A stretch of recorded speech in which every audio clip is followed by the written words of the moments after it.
Video ini ditujukan kepada mereka yang peduli terhadap kesehatan mental. Jangan lupa berikan komentar di kolom yang tersedia, dan dipersilahkan subscribe untuk perbaikan kesehatan mental positif. Terima kasih banyak atas support dan perhatiannya.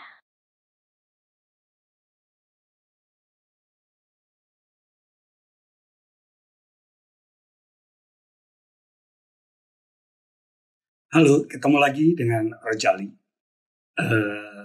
Senang sekali Rojali bisa ngoceh lagi, karena gimana pun juga Rojali beranggapan bahwa ngoceh adalah bagian dari self-healing.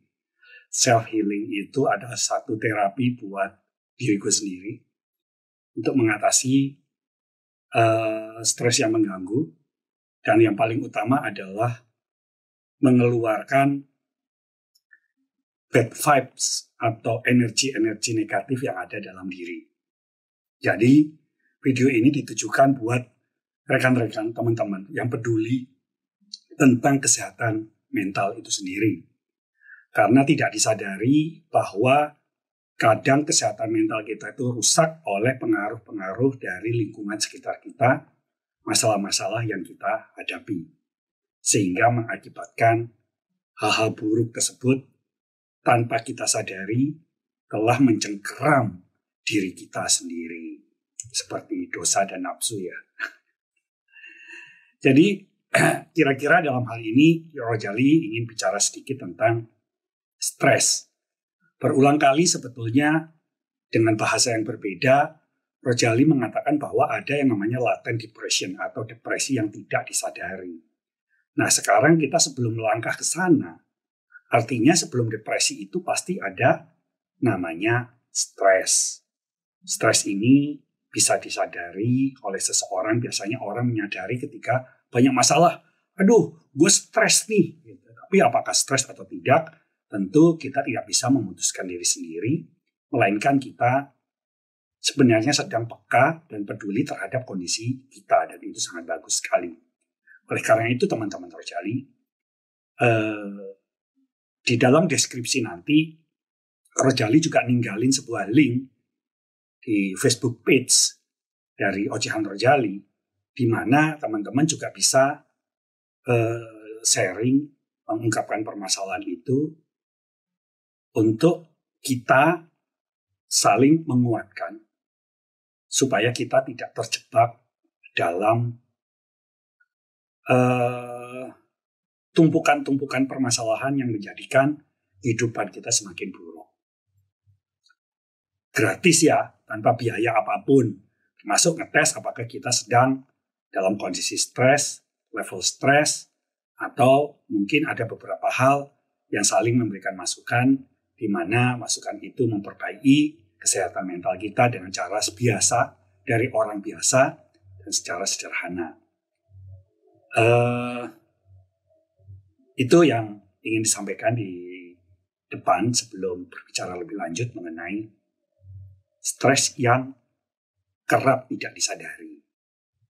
Jadi memang banyak sekali dalam kehidupan kita bertumpuk. Kehidupan itu banyak sekali layer-layer dari kehidupan ini yang mengakibatkan kita sendiri kadang tidak menyadari apa yang terjadi dalam diri kita. Orang nggak menyadari kalau hadirnya tekanan dalam diri kita itu bisa menyebabkan stres kronis yang berbahaya bagi kesehatan fisik dan mental secara nyata. Kalau melansir dari apa yang Rojali pernah baca ya, itu dari Mount Elizabeth Journal, itu dari Mount Elizabeth itu rumah sakit ya. Stres juga bisa memicu berbagai penyakit kronis seperti gangguan jantung, sindrom usus besar, sindrom iritasi usus besar, di mana Rojali pernah ngalamin ini sampai dioperasi. Dan pada saat itu, ibu bapak sampai jual rumah untuk membayar kebutuhan operasi tersebut. Dan di situ semakin nyata kalau kita tidak peka terhadap diri kita dan adanya kesehatan mental yang tidak dijaga, ternyata banyak menyusahkan orang lain. Ada juga yang katanya migrain atau sakit kepala ya. Juga ada peningkatan gula darah, ini juga kena gue dan juga Alzheimer. Jadi jangan diremehin ya, stres ini mungkin kalian menganggap bahwa ini adalah suatu hal yang biasa, permasalahan hidup sehari-hari. Tapi ketika itu menjadi sebuah stres, dan kemudian kalau sampai Alzheimer, maka yang repot bukan diri kita saja, melainkan orang-orang di sekitar kita. Suami kalian, istri kita, anak-anak, orang tua, dan sebagainya. Oleh karena itu, apa sih kira-kira tanda-tanda stres yang tidak disadari? Nomor satu, tentu saja yang namanya hasil dari stres itu, yaitu namanya depresi.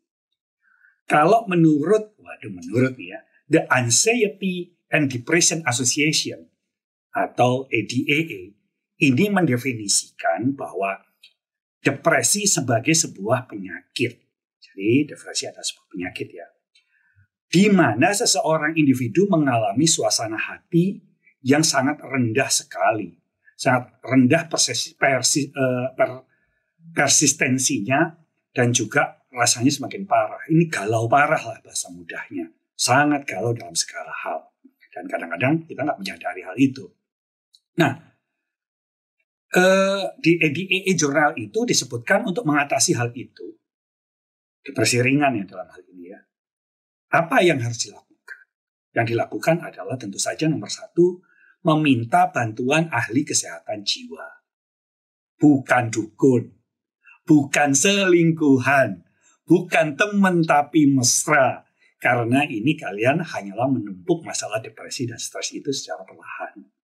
Gitu ya. Yang kedua, olahraga ringan. Kalau Rojali biasanya jalan atau lari kecil, jalan-jalan sehat gitu, cari keringat di sekitar apartemen Rojali tempat Rojali tinggal di Jakarta. Yang ketiga, latihan mindfulness atau seperti kayak meditasi gitu, menyadari diri kita, membalance situasi pemikiran kita dengan musik-musik yang membawa ketenangan, musik-musik yang membawa kita lebih tenang, dan juga tidak lupa yang nomor 4 adalah mencari kelompok pendukung. Ini biasanya diketemukan di Facebook misalnya, di grup-grup Facebook, di mana harus saling menguatkan. Tapi cari teman yang benar-benar positif ya, sebab banyak akun palsu di sana. Rojali pernah juga datang ke sebuah rumah sakit tempat kesehatan jiwa atau kesehatan mental di Dharma Wangsa di Jakarta. Itu banyak grup-grup yang memang dibina oleh para psikolog, psikiater yang untuk menangani hal-hal masalah ini. Sehingga kita masih bisa berpikir lebih positif, menjaga kesehatan, pola hidup sehat, dan terjaga dari segala hal-hal yang lebih negatif nantinya. Gejala yang kedua tentunya teman-teman, namanya anxiety atau kecemasan. Kecemasan ini ditandai dengan perasaan takut yang luar biasa, yang bercampur dengan perasaan sedih yang sulit sekali untuk disampaikan. Misalnya Rojali nih ya, cemas setiap kali dengar suara handphone atau notifikasi dari WhatsApp. Kenapa? Karena Rojali ketakutan bahwa WhatsApp itu adalah sebuah pertanyaan dari bos, tugas yang harus dilaksanakan tanpa mengenal bahwa ini gue lagi off atau enggak gitu. Bodo amat, orang lain kan bodo amat. Apalagi kalau misalnya bos-bos yang memang primitif ini, yang otaknya kecil banget gitu. Carinya untung doang gitu, tanpa perhatikan bagaimana kesehatan mental karyawannya. Ini memang bahaya banget ya. Karena bayangin aja, sampai sesuatu yang bisa digunakan sebagai alat komunikasi yang membantu dalam masa pandemi ini ternyata justru menjadi alat yang memicu dari kecemasan yang luar biasa.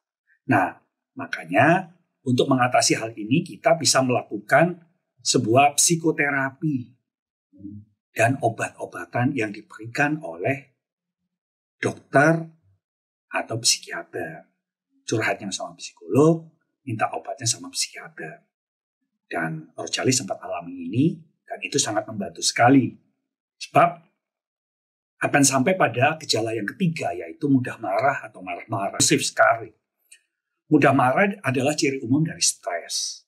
Dari satu penelitian, orang yang memiliki tingkat amarah lebih tinggi beresiko lebih besar mengalami stres dan serangan jantung. Serangan jantung bukan masalah kalau sakit ya meninggal, bukan itu, gampang buat kita. Tapi bagaimana untuk orang-orang di sekitar kita, orang-orang yang mencintai kita, jangan sampai mereka kesulitan kita menghadapi hal itu. Kita bisa melakukan teknik-teknik relaksasi seperti latihan nafas, yoga, atau balik lagi seperti tadi yang disebut adalah mindfulness, meditasi, dan sebagainya. Itu membantu sekali. Nah, dalam kesempatan ini tentu Rojali nggak akan berbicara lebih banyak tentang gejala-gejala itu. Yuk ikutin aja episode-episode Rojali berikutnya yang pasti akan mengkaji dan fokus pada kesehatan mental. Sebab apa? Dalam zaman yang nggak baik-baik ini, kesehatan mental seringkali terlupakan. Ya, oleh karena itu tetap stay tune untuk episode-episode Rojali berikutnya. Jangan lupa untuk like dan kemudian memberikan komentar atau masukan di kolom di bawah. Setelah juga di deskripsi, Rojali akan memberikan sebuah catatan berupa link di mana teman-teman juga bisa sharing atau bertanya tentang permasalahan-permasalahan yang dihadapinya. Sehingga apa? Sehingga Rojali juga ingin berkontribusi dalam membangun suasana hidup yang betul-betul sehat. Dan sehat ini bukan hanya fisik saja, tapi justru dimulai dari kesehatan mental.